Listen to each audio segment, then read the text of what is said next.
అందరికీ నమస్కారం. నా పేరు రమా భాస్కర్ దేవరకొండ.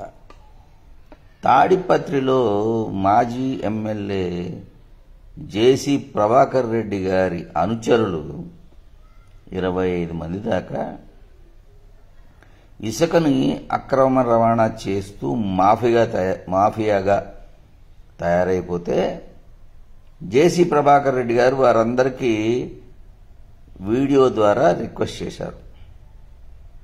మీరు మా ఎన్నికలకి తోడ్పడ్డారు, మేం గెలవడానికి కారణం మీరే, కానీ నేను చెప్పేదాకా మీరు ఏం ఎదవ పనులు చేయకండి, ఇసుక అక్రమ రవాణా చేయకండి అని బతిమాలినా కూడా వారు వినలేదు. ఎందుకు వింటారు?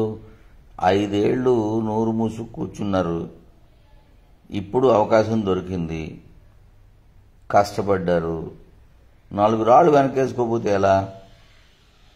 ఇక్కడ వచ్చిన ప్రాబ్లం ఏంటంటే, వారు ప్రభాకర్ రెడ్డి గారి మాట వినకుండా ఆలూరు, సజ్జల దిన్ని, వీరాపురం నుంచి పెన్నా నది పరివాహక ప్రాంతం నుంచి అర్ధరాత్రి లారీలు, టిప్పర్లతో ఇసుకని తరలిస్తుంటే తట్టుకోలేక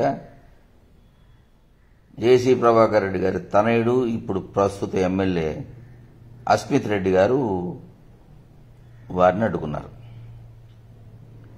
అడ్డుకోవడంలో వారికి వీరికి గలాట అయింది, దెబ్బలు తగిలాయి ఎమ్మెల్యే గారి అసిస్టెంట్లకి. ఎమ్మెల్యే గారు నేరుగా పోలీస్ స్టేషన్కి పోయారు. అక్కడ ఎస్ఐ గారిని, సిఐ గారిని ఇసుక రవాణా చేసేవారి మీద కేసులు పెట్టాలని గొడవ చేశారు. అక్కడ లక్ష్మీకాంత్ రెడ్డి గారు అలాగే అని చెప్పి ఆయన పంపించేసి వారి మీద కేసులు పెట్టకుండా తర్పర్యం చేశారు. అంతే, అస్మిత్ రెడ్డి గారికి మండిపోయింది.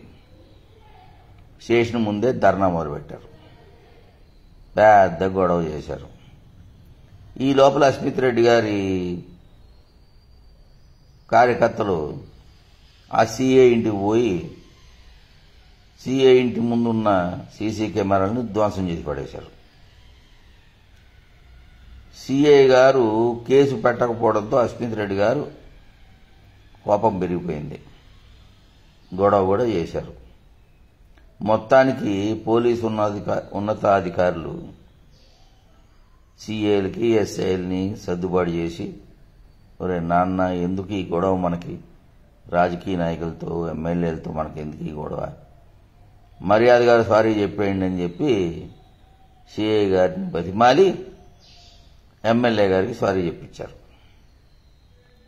ఇప్పటికీ కథ సుఖాంతం అయిందా అవలేదా అది వేరే సంగతి.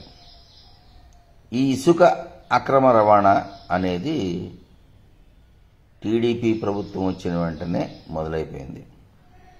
ఉన్న ఇసుక నిల్వలన్నింటినీ అమ్మేసుకున్నారు.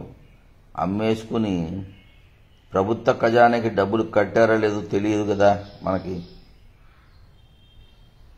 ఇక్కడ గొప్ప విషయం ఏంటంటే, ఈ వార్తని ఏబిఎన్ రాధాకృష్ణ గారు ఫస్ట్ పేజీలో మొదలుకొని 11వ పేజీ దాకా రాశారు. నేను చెప్పొచ్చేది, ఏబిఎన్ రాధాకృష్ణ గారికి జై హో రాధాకృష్ణ గారు. మీరిలా ప్రజలకు పనికొచ్చే వార్తలు మొదటి పేజీలో రాసి ప్రజల కష్టాలను దూరం చేస్తారని, ఇలాగే వచ్చే 5 ఏళ్లలో మీరు ప్రజల పక్షం ఉండాలని నేను కోరుకుంటూ, మరోసారి మీకు రాధాకృష్ణ గారు జై హో. God bless you all.